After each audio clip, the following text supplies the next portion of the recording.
I was sitting quietly at the table next to my 7-year-old grandson at my son's second wedding. Suddenly, the boy grabbed my hand tightly and whispered, "Grandma, I want to leave right now." I asked him, "What's wrong?" He trembled and replied, "Grandma, you didn't look under the table, did you?" I slowly lowered my gaze and froze. I took my grandson's hand and we got up in silence. I'm so glad you're here. If you're watching this video, please like and subscribe to the channel, and tell me in the comments where you're listening to my story of revenge from. I want to know how far it has reached. I was sitting in the middle of the wedding hall, a ballroom aglow with candlelight, right next to my little grandson, the boy I love more than life itself. Today was the wedding of my son, Alex, to his second wife, Ava. My little boy, Leo, was busy pushing his red toy car back and forth across the immaculate white tablecloth. His clear eyes seemed immersed in a world of his own, where the noise of the adults around him didn't exist. I looked at him, and my heart softened. I carefully straightened the tiny bow tie at his neck, a gesture as gentle as if I were caressing the memory of his mother, Maria, whose every tender smile I still remember as if it were yesterday. The soft melody of the jazz band filled the room, blending with the murmur of conversations and the clinking of wine glasses. The ballroom was decorated with impressive luxury, with arrangements of pristine white roses on every table, and the candlelight reflected on the gleaming silver plates. I looked up, searching for Alex. He was busy going from table to table, toasting to thank the guests, with a radiant smile that seemed to want to hide the emptiness I knew he still carried in his heart since Maria left. In the distance, Ava, my son's new wife, stunning in her beaded wedding dress, posed for photos with her friends. Her smile was perfect, without a single cloud, as if the whole world belonged to her. I looked at her and felt something strange in my chest, a weird sensation, but I tried to ignore it, telling myself I was just being overly sensitive. Waiters moved gracefully between the tables, serving more wine, clearing empty plates, and arranging the napkins. An elderly couple sitting at our table turned to me with a kind smile. "How fast Leo is growing up. How old is he now, Betty?" I smiled and replied in a soft voice, "He just turned 7. Time flies." Then I turned to cut a small piece of cake to give to Leo. The boy looked up, his eyes shining with gratitude, but he immediately lowered his head again and continued pushing his toy car, as if only that toy was the place where he felt safe. Suddenly, Leo stopped. His little hand stopped pushing the car, and his round eyes looked at me with a seriousness that was not normal for him. I was a little startled. A bad feeling ran through my body. He grabbed my hand tightly. His little fingers were ice cold. In an urgent voice, he whispered, "Grandma, I want to leave right now." His voice trembled, as if he were holding back a fear he couldn't explain. My heart raced. I leaned over him and put a hand on his shoulder. "What's wrong, my boy? Tell me what it is." Leo shuddered, pressing his lips together, and then he whispered so softly that I had to lean my ear closer to hear him. "Grandma, you didn't look under the table, did you?" His words were like a cold knife that went through my chest. A terrible anguish began to grow inside me, making it hard to breathe. I tried to stay calm and stroked his hair, but his gaze, the panicked look of a boy of just 7, prevented me from ignoring it. "It's okay, my love. Let your grandma look," I said, trying to make my voice sound calm to soothe him, although I felt my own heart was pounding. Carefully, I lifted the edge of the white tablecloth and looked into the dark space under the table, where the wooden legs of the chairs and Leo's little shoes were swinging. And then I saw it, a small piece of paper, folded in 4, lying there, right next to Leo's chair. It was so small that it was almost lost in the darkness, but its presence chilled my blood. Leo huddled against me, his little hand gripping my arm as if seeking refuge. I felt his agitated breathing. Every tremor seemed to tell me that something was very wrong. I crouched down completely, and with a trembling hand, I picked up the paper. The people around us were still laughing and toasting, but at that instant, my entire world shrank until it was just me, Leo, and that damned paper in my hand. I unfolded it. The dim candlelight on the table was enough to read the scribbled words, "Table 8, add shrimp to the child's serving." A few words, but they were like a direct punch to my heart. I felt the blood turn to ice in my veins and the air get stuck in my chest. Leo is severely allergic to shrimp, something my whole family knows perfectly well. A single piece of shrimp would be enough to put his life in danger. Who could have written this? Who could be so cruel? Right on my son's wedding day. I squeezed Leo's hand, feeling his little fingers tremble in mine. I stood up abruptly, not caring about the surprised looks from the people around me. The elderly couple nearby stopped talking and looked at me with concern. I hugged Leo with all my strength, as if I feared he would vanish if I let him go. The laughter and music continued, but for me, Everything had become a heavy, suffocating silence.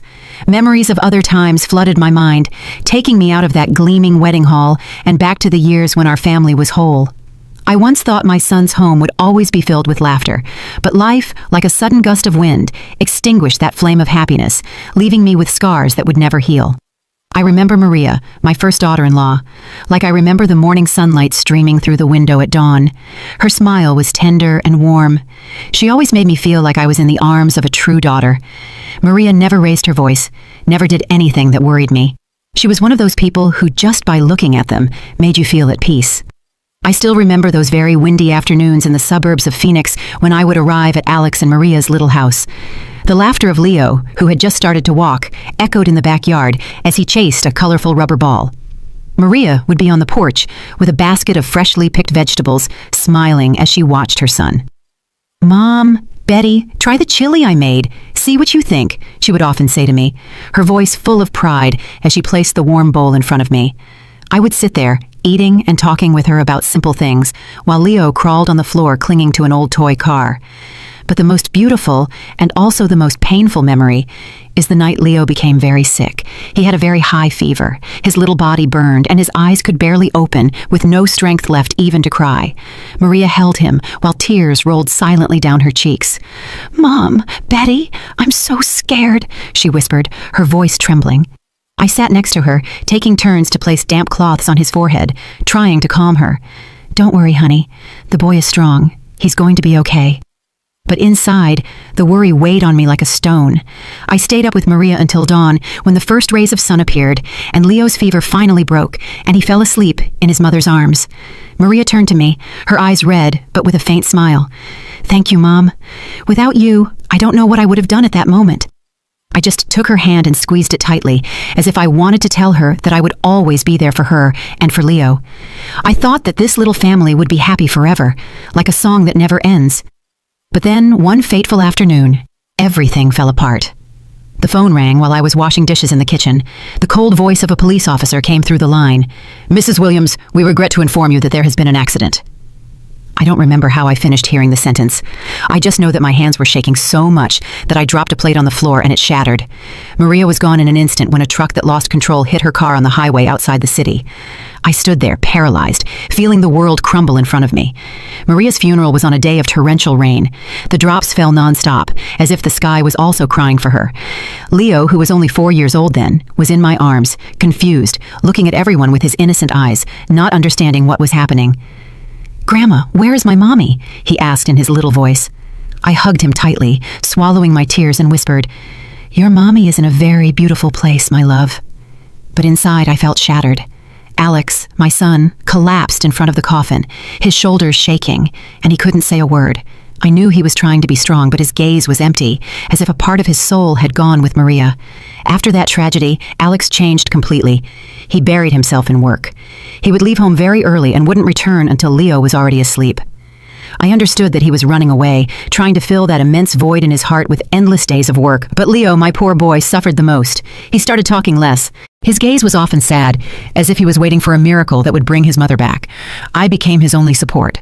I took him to school every morning and sat by his bed every night to rock him. "Grandma, tell me a story about my mommy," he would often ask me, and I would tell them to him in a choked voice, talking about the times Maria sang to him to sleep, how she cut his fruit into little pieces to make him his favorite dessert. Each story was an attempt to keep Maria's image alive in Leo's mind and in my heart. Lucy, my adopted daughter, also became an essential part of those days. With her warm heart and skilled hands, she would come to the house often, bringing coloring books or cookies she had baked herself. Lucy loved Leo as if he were her own little brother. She would carry him, teach him to read, or sit for hours with him at the table to help him with his clumsy drawings. "Look, Leo, your house turned out prettier than mine," she would say, laughing in her voice as clear as a bell. But sometimes I would catch Lucy looking at Alex when he entered the house in silence after a long day of work. It was a deep look that contained something more than a simple sibling affection. I saw it, but I decided not to say anything. Maybe I was afraid that if I brought up the subject, I would break the fragile stability of what was left of our family. Alex's house slowly became devoid of laughter. But thanks to Lucy and Leo, the family flame remained lit, even if it was weakly. I did everything possible to keep that flame from going out, but in the depths of my heart, I knew that both Alex and I lived with wounds that had never healed. Every time I saw Leo sleeping, I saw Maria's features on his little face, and my heart would ache again. The memory of that afternoon is still as clear in my mind as if time had not passed. I was sitting in my small living room, listening to the sparrows singing in the yard, with a heart full of mixed feelings. It was the first time my son Alex was bringing Ava home to introduce her. I tried to open my heart. I tried to see this young woman through the eyes of a mother who wants her son to find happiness again after so much pain. But deep down, I couldn't shake a feeling of unease, like a cold wind that made me shiver. That afternoon, Alex arrived later than usual. I was in the kitchen preparing the tacos that Leo loves so much when I heard the door open. Alex came in with a strange glow on his face. His eyes lit up as they were in his youth, when he used to talk about Maria with a passion he couldn't hide. "Mom," he said in a choked voice, leaning against the doorframe, "I want you to meet someone." I stopped what I was doing and looked at him, feeling a bit of nervousness. "Someone special?" I asked, trying to keep my voice calm. Alex smiled, a smile I hadn't seen in a long time. "Yes. You're going to like her very much," he said, full of confidence. I nodded. I wiped my hands on my apron, trying to hide the worry that was starting to grow in me. After Maria, I wasn't sure anyone could fill the void she left, not only for Alex, but also for Leo and for me. That night, Ava appeared. She entered my house in an elegant light blue dress, her hair perfectly styled in waves that framed her face, and her lips painted a soft red that curved into a smile. That smile, I must admit, was charming, as if she had rehearsed it to please anyone. "It's a pleasure to meet you, Mrs. Williams," she said, in a sweet voice, bowing her head slightly. I returned her smile, invited her in, and served her a cup of hot, aromatic coffee. "Your house is so cozy," Ava said, as her eyes scanned the family photos hanging on the wall, where there was one of Maria hugging a very tiny Leo. I nodded and thanked her, but her eyes lingered on that photo longer than I would have liked, and I wasn't sure if I liked that. Dinner went on in an atmosphere that I tried to make as friendly as possible. I placed the dishes I had prepared all afternoon on the table: tacos wrapped in corn tortillas, a plate of enchiladas with red sauce, and a fresh salad with mango, Leo's favorite dish. Alex sat next to Ava, his eyes never leaving her. His happiness was visible in every gesture. "Mom, Ava works in marketing at my company. She's very good at what she does," he said, his voice full of pride. Ava smiled. She served me an enchilada with a delicate but calculated movement. "Mrs. Williams, this is delicious. You have to teach me how to make it," she said, giving me a friendly look. I smiled and responded politely, but a small part of me remained uneasy. There was something about the way she spoke, the way she laughed, that made me feel like I was watching a very well-staged play. Leo, my grandson, was sitting at the head of the table, strangely quiet. He, who normally wouldn't stop talking about school, that night just picked at his food without lifting his head once. I noticed that he was avoiding Ava's gaze, as if he was trying to hide in a safe corner. Ava leaned over, took a chocolate bar from her purse, and placed it in front of Leo with a radiant smile. "This is for you. It's very good, Leo," she said in a voice as sweet as if she were trying to win him over. But Leo remained still, his little hands gripping his silverware, and then he simply turned his face away without touching the chocolate. I saw a flash of fear in his eyes and felt as if my heart would shrink. Alex frowned, about to scold his son. "Leo, what's wrong with you? Ava is giving you some candy." I quickly intervened. "It's nothing. He's probably a little tired. Leave him be, son." Alex sighed, but didn't say anything else, and turned to serve Ava more wine, as if he wanted to lighten the mood. Lucy, my adopted daughter, was also at dinner. She sat across from me, eating in silence, but I noticed how her gaze darkened when Ava took Alex's hand under the table. Lucy has always been a very sensitive girl, and I know she loves Alex like a brother, but sometimes I wonder if that feeling isn't deeper. When Ava took Alex's hand, Lucy's hand stopped over her glass, and I saw her fingers tighten a little. She didn't say anything. She just lowered her head and continued eating, but that silence was heavier than any words. I wanted to ask her. I wanted to understand what was making her sad, but I knew it wasn't the right time. After dinner, Ava insisted on washing the dishes, even though I refused several times. "Mrs. Williams, let me. You rest," she said with overflowing enthusiasm. I reluctantly agreed and watched her go into the kitchen, roll up her sleeves, and hum a cheerful tune while she cleaned. I must admit that she did everything impeccably. The dishes were neatly stacked and the sink was sparkling. For a moment, I thought, this girl seems very caring. But then, when I went out into the living room, I saw Leo sitting, coloring with his little hands clutching a crayon. Ava approached and sat down next to him, praising him. "You draw so well, Leo. What is it? Let me see." But Leo immediately let go of the pencil and leaned back with an expression of distrust, as if she were a threat. Ava glanced at me and quickly forced a smile, as if to cover up the awkward moment. "What a shy boy," she said, in the same sweet voice. But I saw something strange flash in her eyes. Alex, meanwhile, didn't seem to notice anything out of the ordinary. He was busy serving more wine, telling funny anecdotes from work, and laughing loudly every time Ava told a joke. The introduction ended with my son completely satisfied, seeing Ava off at the door, with his eyes fixed on her, as if there was no one else in the world. I stood there, watching them walk away with a strange feeling in my heart, as if something wasn't quite right. Time passed, and Ava gradually became a part of our lives. One weekend morning, with the bright California sun flooding the living room through the windows, I was knitting a scarf when Ava appeared, smiling from ear to ear. "Mrs. Williams, I want to take Leo to the park today. Is that okay?" she asked, her voice full of enthusiasm. I looked at Leo, who was on the floor, playing with his wooden blocks, his face expressionless. "Of course, I'm sure he'd love it," I replied, forcing a smile, even though I felt a little doubt inside. Alex had gone to work, and I thought maybe a little fresh air would do Leo good. Ava took Leo's hand and led him toward the door while I watched them go with a strange heaviness in my heart. When they returned, Ava came in with a triumphant smile. "He had so much fun. He wouldn't stop going down the slide, and he even asked for another ice cream," she recounted, her voice full of excitement. But when I looked at Leo, I saw that his shirt was dirty, with some dried dirt stains on the blue fabric that I had ironed myself that morning. He was silent with his toy car in his hand, without saying a word about his outing. "Did you have fun, my boy?" I asked, crouching down to stroke his hair.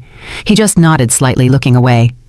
I wanted to ask him more, to know why he was so quiet, but Ava intervened with her always sweet voice. "I already told you, Mrs. Williams, he loved it." I nodded, but inside me, a small piece of the puzzle of doubt began to form. On another occasion, while Alex was at work, Ava showed up unannounced. I was in the kitchen preparing chili for lunch when I heard her talking to Leo in the living room. At first her voice was soft, but suddenly I heard a harsh phrase. "Stay still, Leo. Don't make a mess. You're a big boy now, but you still act like a baby." I stopped dead in my tracks, my hand still over the onion I was chopping, and a chill ran through my body. I came out of the kitchen, and instantly Ava changed her tone, becoming as sweet as if nothing had happened. "Our Leo is so clever. Look at the tall tower he built," she said, pointing to the wooden blocks the boy was playing with a radiant smile. But Leo just pressed his lips together and looked at me as if asking for help. I tried to smile and said, "Yes, he's very skilled." But inside, the unease was starting to grow like a small thorn digging into my heart. I tried to calm myself. Surely she's not used to children. Anyone is a bit clumsy at first. Leo's 7th birthday is a memory I will never forget. Lucy, my adopted daughter, spent all morning baking a chocolate cake, Leo's favorite. When she arrived with the cake and placed it on the table with its candles lit, Leo shouted with joy. His eyes lit up for the first time in months. "Aunt Lucy, this is my favorite cake," he exclaimed, running to hug her. She smiled, stroked his hair, and told him tenderly, "I made it for you, my love. Eat a lot." I watched them with a warm heart, feeling that the family flame was rekindled. Ava was also there, but she only clapped in a forced way, standing in a corner with a weary smile. Her only gift for Leo was an indifferent pat on the shoulder and a "Happy birthday, champ." I saw how Leo shrank a little, avoiding her gaze, and my heart ached again. I wanted to say something, but I stayed quiet, telling myself not to get too involved. Another time, Alex took Ava and Leo to the grocery store. I stayed home, but when they returned, I heard Ava complaining in an irritated tone. "Leo dropped a whole bag of candy at the checkout, and I had to pay for it. What a clumsy boy." Alex frowned and turned to scold his son. "Leo, you're a big boy now. You have to be more careful." I saw Leo lower his head with his hands intertwined, and his eyes sought mine as if asking for help. I quickly approached and put a hand on his shoulder. "Don't worry, my boy. It was just some candy." But inside, I couldn't stop wondering why Ava got so angry so easily with a child. Why couldn't she be as gentle as Maria had been? One afternoon, when I went to pick up Leo from school, his teacher took me aside and said in a low but concerned voice, "Mrs. Williams, lately, Leo has been talking less and seems very withdrawn. Is something happening at home?" I froze, but I tried to downplay it. "I'm sure it's just the changes, Mrs. Davis, don't worry." But on the way home, Leo tugged on my blouse and said in a trembling voice, "Grandma, I don't want to go home with Miss Ava." I stopped and knelt down to look into his clear eyes, my heart feeling squeezed. "Why do you say that, my love?" "Miss Ava loves you," I said, but as soon as I said it, I knew I was wrong. Leo shook his head, with firm determination in his gaze. "No, Grandma, she doesn't love me." I stroked his hair, trying to calm him, but inside, I couldn't deny that the boy was telling the truth. Lucy, who was nearby, had heard everything. She turned away in silence, but I saw how her shoulders moved slightly, as if she were holding back a sigh. All those loose pieces, all those little signs, I had seen them, but I had chosen to ignore them. And so the day of my son's wedding arrived. That afternoon, the golden sun of Florida streamed through the large windows, bathing the ballroom in a radiant light, as if wanting to celebrate my son's happy day. I was sitting at table number 8, next to my grandson Leo and Lucy, my adopted daughter. Leo was playing with his red toy car, whispering a soft vroom vroom. I looked at him, and my heart filled with tenderness. Lucy, in a simple beige dress, was sitting on the other side, leaning over from time to time to say something in Leo's ear, with a smile as sweet as the morning sun. "Eat another little piece of bread, my boy," she said, breaking off a small piece for him. I smiled at the sight, feeling a little comfort in my heart. Although our family had gone through so much pain, the presence of Lucy and Leo was always the fire that warmed my soul. Alex, my son, dressed in an elegant navy blue suit, was walking between the tables, toasting with relatives. His face was overflowing with happiness. His radiant smile seemed to want to erase the dark years that followed Maria's death. I looked at him, feeling a mix of pride and sadness. I wanted to believe that he had found a new happiness, that Ava, the dazzling bride in her beaded wedding dress, would give him a new home. But every time my gaze met Ava's, who was laughing loudly in front of the cameras, never letting go of her wine glass, I felt a small thorn digging into my heart. Her smile was too perfect, like a carefully placed mask. The soft melody of the jazz band played, blending with the lively conversations of the guests. The waiters moved discreetly, serving appetizers, crispy crackers, an aromatic cheese dip, and plates of fresh shrimp elegantly decorated. I noticed that Leo only took a cracker and then carefully pushed the shrimp plate away. I frowned and asked him in a low voice, "Don't you like this, my love?" The boy shook his head, looking away as if he were hiding something. I wanted to ask him more, but a close relative interrupted, saying cheerfully, "And Leo is behaving well, Betty? Look how big he's gotten." I smiled and replied, "He's a smart little man now." But inside, I couldn't help but worry. Leo had never refused food in such a strange way. In the distance, I saw Ava's gaze turn to our table.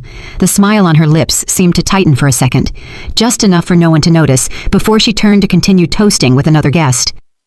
I tried to dismiss my uneasiness, telling myself I was overthinking, but then everything changed in an instant. Leo, who was still playing with his toy car, pushed it too hard, and the toy rolled onto the floor. The boy quickly crouched down to pick it up, but I saw him freeze, his eyes wide, fixed on something under the table. I leaned over to ask him what was wrong, when Leo pulled out a small piece of paper, folded in 4, with trembling hands and a pale face. He immediately clung to my hand and whispered urgently, "Grandma, let's go, please. Let's go now." My heart started pounding, as if it wanted to jump out of my chest. "What's wrong, my boy?" I asked, trying to stay calm, but Leo's panicked look prevented me from doing so. Trembling, he repeated that question that chilled my blood. "You didn't look under the table, did you?" His words were like a cold knife that paralyzed me. I crouched down, lifted the white tablecloth, and my eyes scanned the dark space under the table. The little paper was lying next to his chair, a harmless object but full of menace. I picked it up with trembling hands, feeling the world shrink around me, leaving only Leo, me, and that damned paper. I unfolded it. The candlelight was enough to read the scribbled words, "Table 8, add shrimp to the child serving." A few words, but they were like an electric shock that ran through my entire body. I subconsciously crumpled the paper in my hand. The music, the laughter, everything around me seemed to sink into an abyss from which I couldn't escape. Ava, in her dazzling wedding dress, continued to laugh in a corner of the ballroom, raising her glass to toast with a guest, as if nothing in the world could worry her. Alex was busy taking photos with his co-workers, with a radiant smile that seemed to confirm that this was the happiest day of his life. But for me, everything in that ballroom was a farce, a curtain that hid the terrible truth I had just discovered. I squeezed the paper tightly, feeling it burn my skin. Leo, the grandson I loved more than my own life, had almost become the victim of an evil plot, right on his father's wedding day. I turned to Lucy, my adopted daughter, who was sitting next to Leo. Her eyes were filled with concern when she saw my expression. "Take care of Leo, please," I said, trying to stay calm, although I knew I couldn't hide the tremor in my voice. Lucy nodded, pulling Leo closer to her and hugging him tightly like a protective shield. "Where are you going?" she asked me in a low voice, but full of anguish. I just shook my head without answering because I didn't even know what I was going to do next. I quickly went out into the hallway, my legs heavy, as if they were carrying lead, but with my heart pounding, urging me to act. Near the bar, I saw a group of waiters chatting. Their laughter sounded like a painful contrast to the storm that was raging inside me. I recognized David, the young man who had brought the food to our table several times. He had a kind face and a friendly smile, but at that moment, I couldn't think about that. I walked straight up to him, put the paper in his face, and asked in a firm voice, "Do you know who sent this paper?" David looked at the paper, and his face changed instantly. His carefree smile turned into an expression of panic. "My God, this is my paper," he stammered, his hands trembling as if he wanted to snatch it from me. "A woman gave it to me, and I accidentally dropped it when I was carrying the tray." His words were like a ray of light in the midst of confusion, but they also agitated me even more. "Who gave it to you?" I insisted, almost shouting, completely losing my composure. David took a step back, confused. "I don't know her name, ma'am. She just told me to give it to the chef. The paper didn't say who sent it." Rage exploded inside me like a burning fire. "All the more reason," I said, getting closer, my voice trembling with anger and fear. "You know my grandson is severely allergic to shrimp. A single piece could kill him." David turned pale, his eyes wide with horror, and shook his head frantically. "Ma'am, I really didn't know. I just followed the note. I had no idea about anything." His voice broke, as if he too was trapped in this nightmare. The other waiters began to whisper among themselves, looking at each other with curiosity and concern. I squeezed the paper in my hand, feeling it burn my skin. I wanted to scream. I wanted to break everything. But I knew I couldn't let my emotions get the better of me. Leo was waiting for me, and I had to protect him. From inside the ballroom, the MC's voice cheerfully announced that they should get ready for the main course. His voice was like a cruel reminder that time was running out, and if I hesitated, a deadly trap could be waiting for Leo. I took a deep breath, trying to control the trembling in my body. I knew I couldn't stay silent. If I didn't act right now, I would never forgive myself. I returned to the ballroom with the paper still in my hand, as irrefutable proof of a sinister plan. The ballroom was still flooded with candlelight, and the music of the jazz band mixed with the laughter of the guests. The waiters silently served the main courses, and the aroma of roasted meat and gravy filled the air. But for me, everything was a farce. I looked at Leo, huddled next to Lucy, his clear eyes, full of fear, fixed on me, as if I were his only refuge in the middle of the storm. I took Leo's little hand, feeling his trembling fingers in my palm, and then, as if driven by an invisible force, I stood up abruptly. My voice resonated clearly and firmly above the music and conversations. "One moment, please. Before we begin to eat, I have something to clarify." The whole ballroom fell silent, as if time had stopped.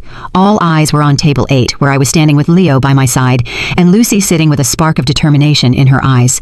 The clinking of glasses ceased, the murmurs died down, and I could only hear the pounding of my heart in my chest. I held up the paper. The words scribbled on it were an undeniable accusation. "Who wrote this paper, asking for shrimp to be added to the food of the child at table 8? I asked, my voice trembling with indignation, but forcing it to be clear and sharp. Whispers began to be heard, like small waves in a calm lake. Some guests looked at each other, shaking their heads, with looks of curiosity and confusion. I felt Leo's gaze fixed on me, as if he were begging me to do something to protect him. Alex ran from another table with a smile on his face that quickly turned to concern when he saw my expression. "Mom, what's going on?" he asked, completely bewildered. I didn't answer him immediately. I just put the paper on the table and pushed it towards him. "Read it yourself," I said in a harsh voice, although inside I was a mess. Alex took the paper. His eyes scanned the words, and I saw his face turn pale and his hands tremble slightly. "What does this mean?" he asked, stunned, looking at me and then at Leo, as if searching for a logical explanation. Ava, in her dazzling wedding dress, approached, frowning with a perfectly feigned surprise. "What is all this? Some kind of bad joke?" she said in a soft voice, but I noticed a flash of panic in her eyes. I looked at her directly in the eyes, my heart gripped by anger and fear. "My grandson is allergic to shrimp," I said, my voice trembling with indignation. "This is not a joke. This is an attempt at murder." My words fell like thunder, plunging the ballroom into a deathly silence. Some guests' mouths dropped open in astonishment, while others began to whisper, their eyes moving from me to Ava. Ava let out a forced laugh, a mask to maintain her composure. "Excuse me, Mrs. Williams, but there's no name on the paper. Are you going to believe a story that a child who found it made up?" she said with a mocking tone, trying to make me look like a paranoid old woman. Some guests began to comment doubtfully. "Maybe it's a misunderstanding. Who would do something like that at a wedding?" The blood boiled in my veins. Ava's audacity left me almost speechless. I wanted to scream. I wanted to tear off that wedding dress to reveal the truth. But I knew I had to remain calm. For Leo. For my family. Suddenly, Lucy stood up, hugging Leo tightly, her eyes reddened and fixed on Ava. "That's enough, Ava." Her voice sounded cold but full of pain, as if she couldn't contain herself any longer. Lucy stepped forward and slapped her, a smack that echoed throughout the ballroom. The dry, resounding sound broke the silence and the falsehood. Everyone froze, including me. Ava put a hand to her cheek, her eyes wide with shock, and then turned to Alex, sobbing. "You see? She's crazy with jealousy, and that's why she's attacking me. What have I done to deserve this?" Lucy didn't back down, her fists clenched, and her voice broken with rage. "The only wicked person here is you. You wanted to harm an innocent child at your own wedding." Her words were like a knife that cut through the heavy air of the ballroom. The looks of doubt began to center on Ava, and I saw her freeze, her false smile fading. Alex was motionless. His gaze went from me to Lucy and Ava, as if he were trapped between two worlds. "Lucy, calm down," he said in a trembling voice, but I knew he was no longer sure who to believe. The murmurs of the guests grew like a tide that carried all eyes toward me, toward Ava, and toward Leo, my little grandson who was trembling in Lucy's arms. Ava tried to maintain her false calm, but I saw her hands shake when she spoke. "This is a slander. I'm sure someone put that paper there to ruin our wedding." Her voice was sharp, but I noticed the panic in her eyes, as if her perfect mask was starting to crack. I couldn't stand her audacity anymore. The anger inside me exploded like a fire that consumed all my patience. I hit the table hard, making the glasses shake. "That's enough!" I shouted in a voice so cold that it silenced even the music of the jazz band. "David, come here." The young waiter, David, approached from a corner, his face pale with fear. His eyes darted from side to side as if he were trapped between the truth and the storm that was coming. I showed him the paper, my voice trembling but firm. "Confirm it. Is this the paper you received?" David nodded repeatedly, stammering. "Yes, ma'am, it is. A woman from the other table gave it to me, and I accidentally dropped it when I was carrying the tray." He lowered his head as if he wanted to avoid my gaze. I felt my blood boil, but I forced myself to stay calm because I knew everyone in the ballroom was watching. Ava hurried to interrupt in a sharp, almost desperate voice. "You're mistaken. I don't know anything about that."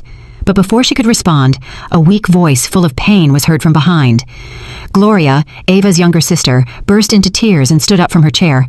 "It wasn't my sister Ava who gave me that paper," the young woman said, trembling as tears ran down her cheeks.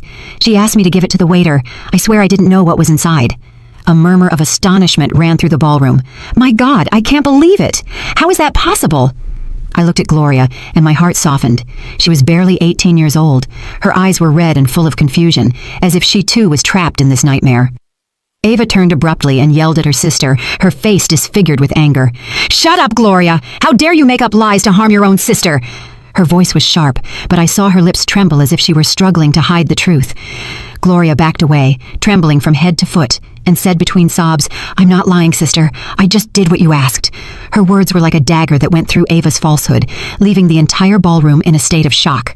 A close older relative shook his head, his voice choked. "How is it possible to not even spare an innocent child?" In the midst of the chaos, Lucy stepped forward, hugging Leo tightly, and said in an icy voice, "If you keep denying it, we can ask to check the security cameras in the ballroom. Everything will be cleared up in a moment." Her words were like a stone thrown into a lake, causing waves of panic. Ava's face turned ashen. Her lips tightened, and her gaze desperately sought an escape. But there was no escape now. She didn't say another word, and that silence, for me, was the clearest confession of all. Alex froze, his hand trembling on Leo's shoulder, looking in horror at the woman he had just called his wife, Ava. His voice broke as if he were trying to cling to the hope that it was all a misunderstanding, but his gaze, moving from the paper to Leo, said it all. I saw how his heart broke, just like mine had when he discovered the plot. And Uncle stood up and shook his head, disgusted. "It's unbelievable, such wickedness on a day of celebration." His voice trembled as if he were holding back his indignation. After Lucy's challenge about the security cameras, a deadly silence took over the ballroom. Ava, the woman I once tried to accept as part of my family, stood there, her face pale and her lips pressed together, looking for one last excuse. But the truth was exposed, and she had nowhere left to run. Alex, my son, walked slowly toward her, his face tense and his eyes red, and asked her, "Ava, tell me the truth. Is it true?" His voice trembled as if he were begging for a glimmer of hope that it was all a mistake. But I knew that deep down, he also felt the painful truth. Ava took a step back, trying to force a twisted smile, but her eyes betrayed her panic. "You don't believe me?" she said in a broken voice, as if trying to cling to the last drop of Alex's trust. "It's all their plan. I didn't do anything." But her words sounded weak, like a wind about to die out before a storm. I looked at her, my heart heavy with indignation and pain. This woman I thought would bring my son happiness was now standing in front of me like a stranger, a danger I hadn't seen before. Lucy, my adopted daughter, put a hand on Alex's shoulder and said in a voice she was holding back with all her might, "Leo almost died because of this woman." Her words were as sharp as a knife. Ava yelled desperately, "Shut up! You're just a jealous intruder!" But Lucy didn't move. She was trembling with rage, but stood firm like a shield for Leo. "How dare you call me jealous?" Lucy responded in an icy voice. "Look this child in the eyes and tell me you didn't try to hurt him." Leo clung to me, his little hand squeezing mine, as if he feared being dragged into that nightmare. The guests began to stand up. The festive atmosphere had completely broken. A relative of our family, Mr. Johnson, hit the table with anger. "This is a disgrace. We can't let this go." Murmurs of support were heard like waves that grew and drowned Ava in everyone's looks of contempt.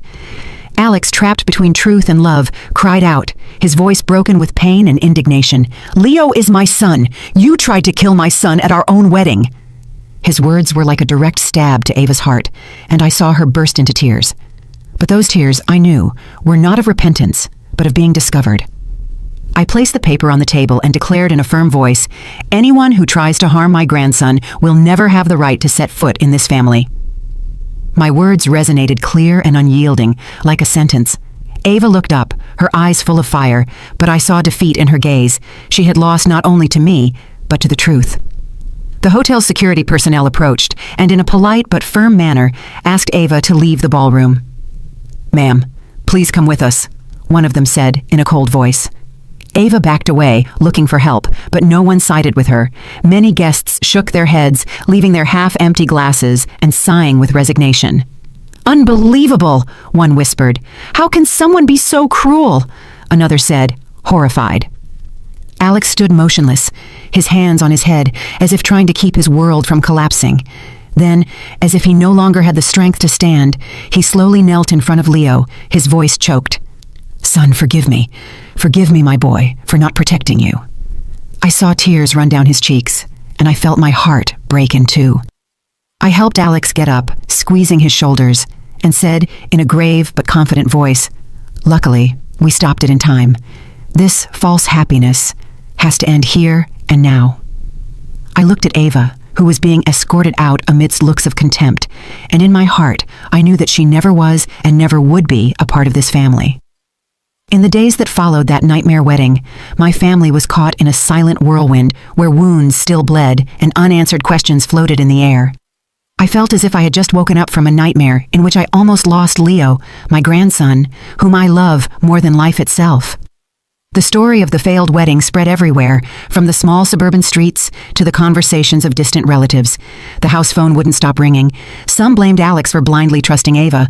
Others sympathized with Leo, the innocent child who was almost the victim of an evil plot. But for me, every call was just a painful reminder of what we had gone through. Alex became withdrawn after what happened. He was no longer the radiant man in the navy blue suit from the wedding day. Instead, he would take Leo to and from school in silence every day, his gaze filled with pain and guilt. The name Ava, like a curse, was never mentioned in the house again. I looked at Alex with a pained heart, but I knew he needed time to heal, to find himself after being betrayed by the person he loved. I didn't blame him because I understand that love can get to people, but I also knew that our family had to rise from the ashes. I continued to care for Leo, as I had since Maria left. I cooked his favorite dishes, like cheesy pasta or a soft pudding, trying to give him back a sense of security. But who really healed Leo's soul? It wasn't me, but Lucy, my adopted daughter. Every morning she would carefully prepare his lunch for school, carefully choosing foods without shrimp or anything that could put him in danger. She would even write a little note for the teacher, explaining Leo's allergy, along with a smiling face drawn with a crayon, which he loved. "Aunt Lucy, you draw so well," Leo would exclaim when he opened his lunchbox, and I would see his eyes light up, as if a part of his innocence had returned. Every afternoon, Lucy would take Leo to the nearby park. I used to watch them from a distance, seeing how she taught him to fly a kite, showing him how to hold the string so it would fly high. Once Leo fell off the slide, and Lucy ran to him, picked him up, brushed the dust off his clothes, and whispered, "It's okay, my love. I'm here." Leo's clear laughter echoed, a sound I thought I had lost forever, and which was now like a balm for my heart. I looked at Lucy with infinite gratitude, because she was not only a sister to him, but also like a second mother, filling the void that Maria had left. One night, when Leo had a high fever, I saw Lucy spend the night by his side. She sat on a chair next to the bed, placing damp cloths on his forehead, while she quietly told him the story of a brave sparrow that flew through a storm. I stood at the door, watching in silence, and I realized that Alex's gaze followed Lucy for a long time. It was a complex look, full of gratitude and remorse, as if he was realizing something he had ignored for a long time. I didn't say anything. I just retreated in silence, giving them their space. But in my heart, I began to hope that maybe there was a light at the end of our family's dark tunnel. One night, during one of the rare dinners where we were all sitting together around the table with the warm pasta I had prepared, Leo suddenly looked up, his clear eyes fixed on Lucy. "I want Aunt Lucy to be my mommy," he said in a soft but clear voice, as if it were something he had been thinking about for a long time. Everyone at the table fell silent. Lucy blushed and lowered her head, gripping the spoon as if to hide her embarrassment. Alex froze with teary eyes, as if Leo's words had touched a very deep chord in his heart. I smiled. I put my hand on Alex's shoulder and said in a warm voice, "True happiness, son, doesn't come from a dazzling wedding dress, but from a sincere heart that knows how to love." Alex looked at me, then at Lucy, and I saw a small spark of hope shine in his eyes. Time passed, and Ava disappeared completely from our lives, like a toxic wind that had gone. Leo became a happy boy again, always stuck to Lucy, with his red toy car and the drawing she made for him. I saw him running and playing in the yard, feeling a great relief, but also a pang of pain, thinking about everything he had to go through. One day, Alex took Lucy's hand. He suddenly stood in front of me in the living room and said in a trembling but firm voice, "Mom, I know I made a mistake. I was blind. I put Leo in danger, but this time, I don't want to let go of the person who has truly been by our family's side." Lucy lowered her head with flushed cheeks, but I saw a radiant smile on her lips. I nodded as tears silently rolled down my cheeks. "Son, the only thing I want is for you and Leo to be happy," I said in a choked voice. That night, after Leo fell asleep, I sat by the window, watching the silver moon that stretched over the quiet street. Its soft light was like a reminder that, although our family had gone through dark days, light always finds a way to break through. I whispered to myself, family isn't always made of blood ties. Sometimes it's chosen with love and courage. After that grim wedding, a new chapter full of light had truly begun for my family. I looked toward the yard where the kite that Lucy and Leo had flown the day before was still there, and I knew that although the old wounds might never fully heal, we would continue on together with love and strength as our support. After going through all this, I understood something very important, that in life there are losses that cannot be replaced, betrayals that break the heart, but sincere love will always be the light that illuminates the way. Family is not only built with blood ties, but also with choices, with the courage to protect each other from darkness and danger. It is sacrifice and true affection that brings lasting happiness, not false appearances. I want everyone to remember to listen. You have to let your heart guide you because sometimes a small gesture of attention can save a life. And it is kindness that gets us out of nights that seem to have no end. The story you have just heard has been modified in names and places to protect the identity of the people involved. We do not tell this to judge, but with the hope that someone will listen and stop to reflect. How many mothers are suffering in silence inside their own homes? I truly wonder. If you were in my place, what would you have done? Would you have chosen silence to maintain peace? Or would you have dared to face everything to reclaim your own voice? I would like to know your opinion, because every story can become a candle that lights the way for others. God always blesses us, and I am sure that courage will lead us to better days. Meanwhile, on the final screen, I will leave you two of the channel's favorite stories. I am sure you will be surprised. Thank you for staying with me until this moment.